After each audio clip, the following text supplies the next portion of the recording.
buenos días.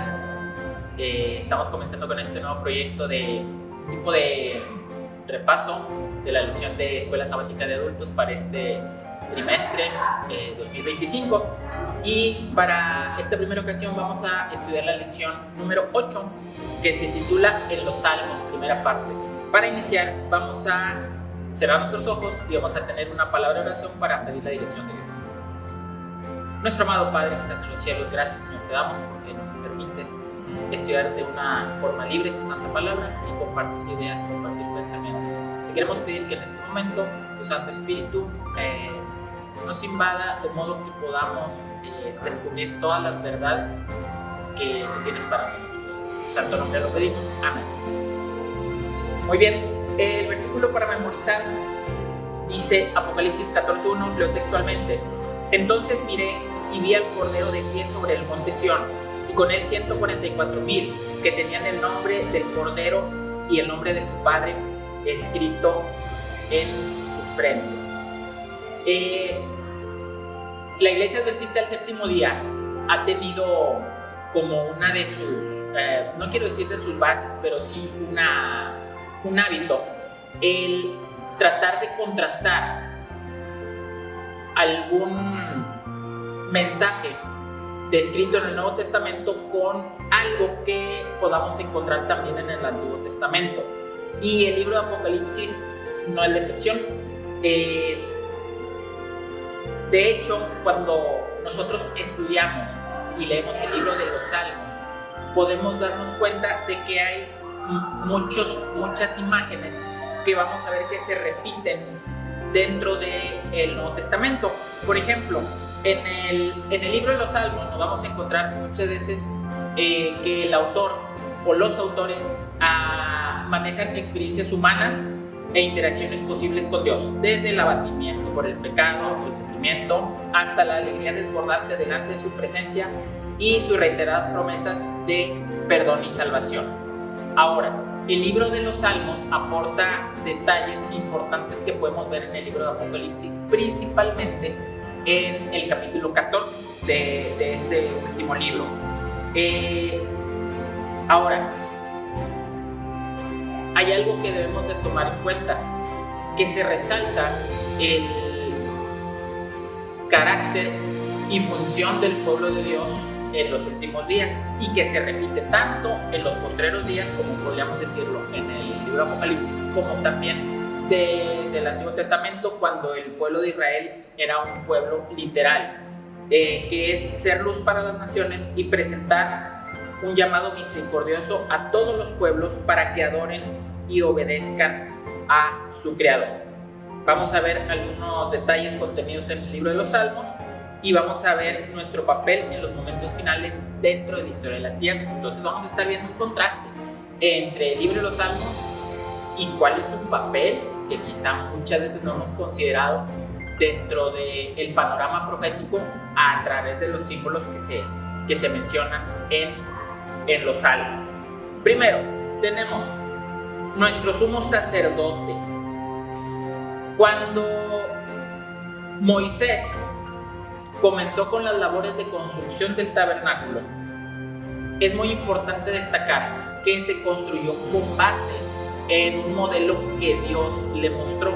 Es decir, Moisés no construyó el tabernáculo, que entendemos que fue el primer templo, llamémoslo así, que Dios tuvo aquí en la tierra, construido por manos de hombres. No lo construyó con base en sus propias ideas, sino que Dios le dio un modelo.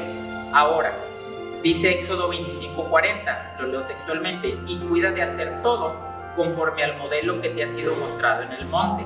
Ahora, cuando nosotros leemos el capítulo 9 de Hebreos, nos damos cuenta de que este modelo que le fue mostrado a Moisés era un modelo que se encuentra en el cielo, ¿sí?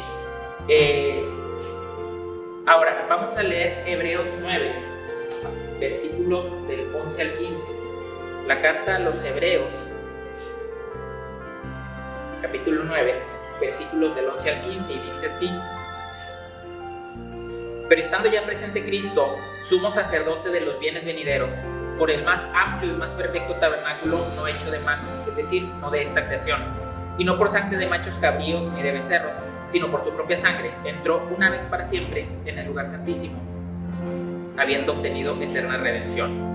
Porque si la sangre de los toros y de los machos cabríos y las cenizas de la becerra, rociadas a los inmundos, santifican para la purificación de la carne, cuánto más la sangre de Cristo, el cual mediante el Espíritu Eterno se ofreció a sí mismo sin mancha a Dios, limpiará vuestras conciencias de obras muertas para que sirváis al Dios vivo. Así que por eso es mediador de un nuevo pacto, para que interviniendo muerte para la remisión de las transgresiones que había bajo el primer pacto, los llamados reciban la promesa de la herencia eterna. Aquí nos está hablando el apóstol Pablo acerca de la función de Cristo como sumo sacerdote en el santuario. ¿En cuál santuario?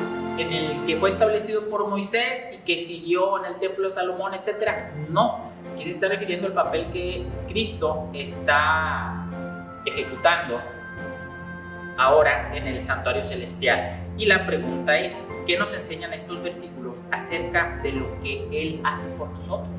Pues Cristo ahorita está ministrando delante de Jehová el Padre en favor nuestro. Cuando el apóstol Pablo menciona que Cristo entró una vez y para siempre en el santuario, nosotros como pueblo adventista identificamos esta fecha con el acontecimiento del 22 de octubre de 1844, cuando de acuerdo a las profecías de Daniel, la profecía de los 2300 días, en esa fecha es cuando Jesús entra al lugar santísimo y es el acontecimiento al cual está haciendo mención el apóstol Pablo.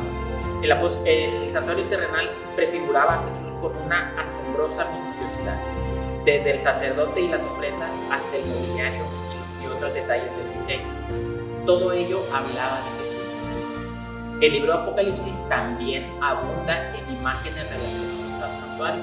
Por ejemplo, en los versículos iniciales tenemos el Arca de la Alianza, en el capítulo 4.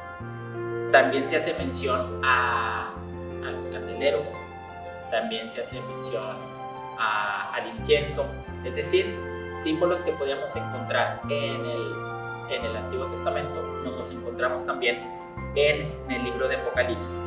Ahora, aquí hay un detalle, dice, leo textualmente, si no se conoce el santuario del Antiguo Testamento, es imposible comprender lo que Juan quiere decir con la descripción de sus visiones en la isla de Patmos.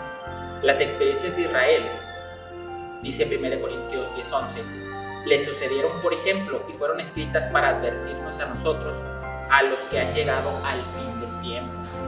Ahora, por eso es que es tan importante que nosotros como pueblo adventista estudiemos la doctrina o estudiemos los conceptos diferentes del santuario. ¿Por qué? Porque el santuario, me gusta llamarlo de esta manera, es un tipo de maqueta que nos muestra a nosotros el plan de salvación. Para aquellas personas que a lo mejor en su momento no sabían leer o que tenían problemas para entender cómo lo entendería quizá un rabino, bueno, el plan de salvación era una maqueta para que de una manera simple el pueblo pudiera, y toda la humanidad pudiera entender lo referente al plan de salvación.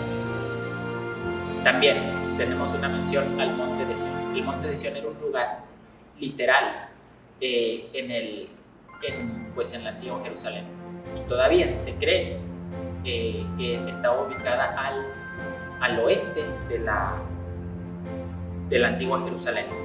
Y aquí se identifica constantemente, siempre que nosotros escuchemos hablar acerca del Monte de Sión, podemos identificarlo con el trono de Dios, que es un concepto que ya comenzamos a estudiar desde la semana pasada. Ahora, en los Salmos 15 y 24, David hace una pregunta, dice, ¿quién residirá en su santo monte? Y cuando contrastamos esta pregunta de David con Apocalipsis 14, pues dice, ¿quiénes se pueden unir a este grupo? Los que van a estar dentro de los que adoran a Dios. Pues podemos encontrar algunas características. No mienten, no se contaminaron con mujeres y obedecen a Dios. ¿A qué se refiere con que no fueran contaminados con mujeres? esta es una pregunta que me parece muy interesante. Primero, lo de la mentira, pues es un concepto relativamente claro de entender, porque no muestra mucho más, aunque podemos buscar algún otro significado. No hay mentira, ¿no? Dice la Biblia que los labios mentirosos son abominación a Jehová. Obedecen a Dios, eso es algo que muchos de nosotros entendemos también, porque entendemos que la ley de Dios reflejada en sus 10 mandamientos es una ley eterna y es un reflejo del carácter de Dios, que es un carácter de amor. Por lo tanto, la ley de Dios es una ley de amor también. Pero ¿a qué se refiere con esto de no contaminarse con mujeres? Y este punto me parece que debemos de subrayar. ¿Por qué? Porque va íntimamente ligado tanto con la obediencia como con la mentira, que ya se mencionó aquí también. ¿Por qué? Porque cuando nosotros tenemos que tomar en cuenta que estamos analizando el concepto de mujeres con base en el libro Apocalipsis, y cuando nosotros leemos acerca de mujer en el Apocalipsis, hace mención no a una mujer en específico ni a mujeres literales, sino a iglesias. Y cuando dice que no se contaminaron con mujeres, quiere decir que no anduvieron cayendo, lo voy a decir de esta manera, en las mentiras que todas esas mujeres o iglesias han estado pues manejando durante siglos. Mujeres o iglesias, insisto en utilizar los dos términos, que al no obedecer la palabra de Dios reflejada en sus 10 mandamientos, pues han caído en mentira y han caído en error. Entonces esto es algo que me parece muy importante, en el sentido en el que como pueblo de Dios debemos de entender que a Dios le interesa que busquemos la verdad. ¿Y dónde podemos ver reflejada la verdad y lo que Dios espera en nosotros? Pues definitivamente que en los 10 mandamientos. Por eso es que dice que no mienten, no se contaminan con mujeres, y en general estas personas obedecen a Dios, los que están delante del trono de Dios o en el monte de Sión, que entendemos que son conceptos que se refieren al mismo lugar, que es delante de la presencia de Dios como gente salva. Ahora, mencionamos, dice, la única conclusión posible a la que podemos llegar es que el Cordero es quien nos permite estar de pie sobre el monte de Sión. Ahora que el Cordero de Dios está establecido en el monte Sión, en el santuario, nosotros también podemos estar ahí en virtud de su perfecta justicia, acreditada a nosotros por la fe. Es decir, que el nosotros ser salvos o estar delante de la presencia de Dios en el monte de Sión no se debe a nuestras buenas obras, y esto es muy importante que lo resaltemos, porque acabamos de decir que esa gente ha guardado los mandamientos. En pocas palabras, quiere decir que por guardar los mandamientos estamos delante de la presencia de Dios como salvos. No. La presencia del Cordero nos va a través del estudio de los sacrificios que se hicieron de corderos y del sacrificio supremo del Cordero, que fue la muerte de Jesús. Esto nos obliga y nos orilla a recordar que estamos ahí por la misericordia, por la gracia del Cordero, no por nuestros propios méritos.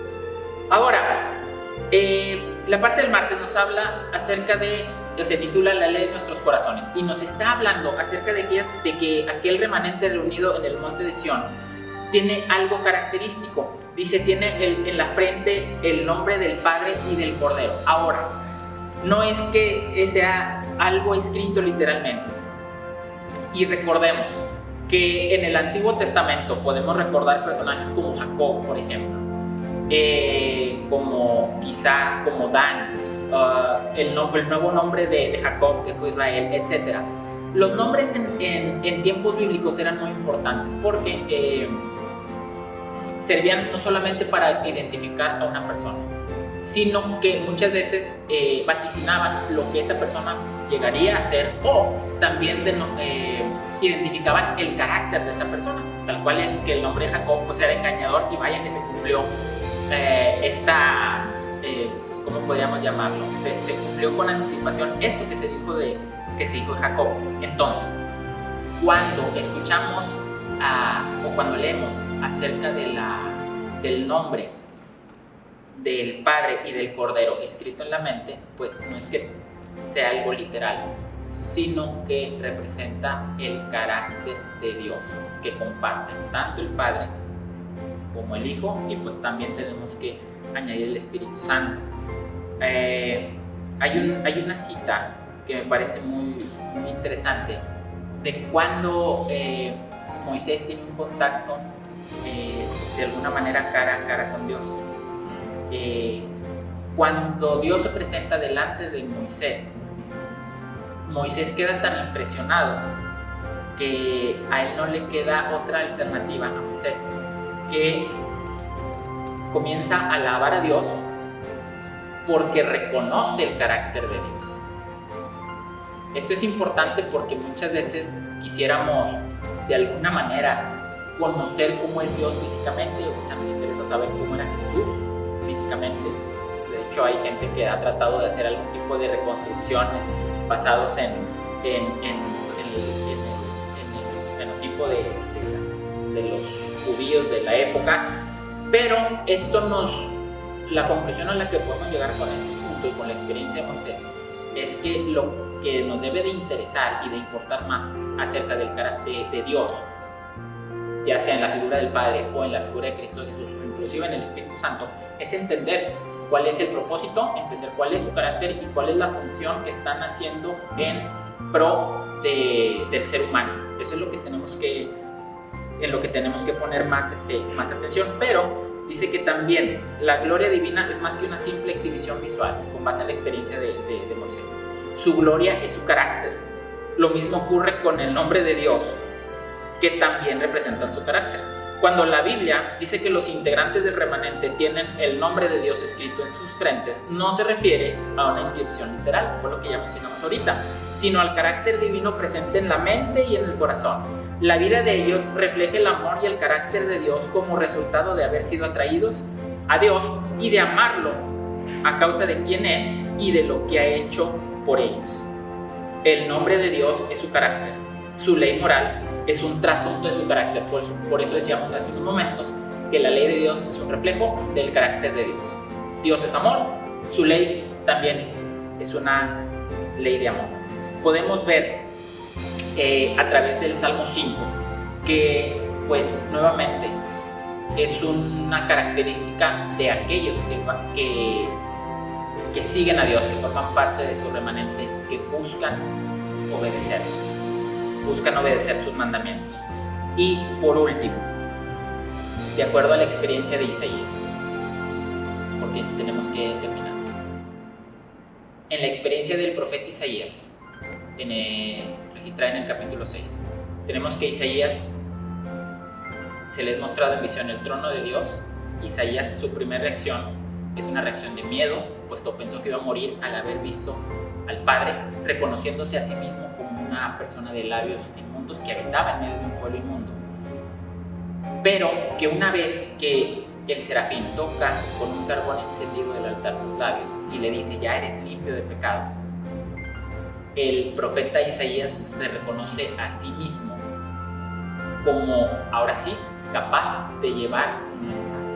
Y es cuando le dice a Dios, le responde a Dios, dice: heme aquí, envíame a mí. Ahora ya se siente así. Dios espera de nosotros, su pueblo, que hemos sido redimidos, que hemos sido limpios de culpa desde que aceptamos a Jesús como nuestro Salvador, que nosotros repliquemos también lo que hizo el profeta Isaías, de llevar a otras personas el mensaje de salvación que ya Dios nos transmitió, mostrarles que somos salvos y que por amor a Él le queremos obedecer. Con esa invitación tenemos que concluir en este día, así que reconocernos a nosotros mismos como salvos desde que aceptamos a Jesús y llevar esa buena noticia a las personas que todavía no le conocen. Oremos. Dios y Padre, gracias, Señor, porque por medio de tu ministerio ante el Padre es que somos salvos. Gracias, Señor, también porque nos permites estudiar tu palabra y porque pones en nosotros el deseo de hacer tu voluntad. Te queremos pedir la capacidad y la humildad para poder llevar ese mensaje a quienes todavía no te conocen. En tu nombre lo pedimos y agradecemos todo, junto con el perdón de nuestros pecados. Amén. Muy bien, pues eso es todo. Nos vemos la próxima semana para concluir con la segunda parte del libro de Salmos y su aplicación en el panorama profético. Que Dios les bendiga.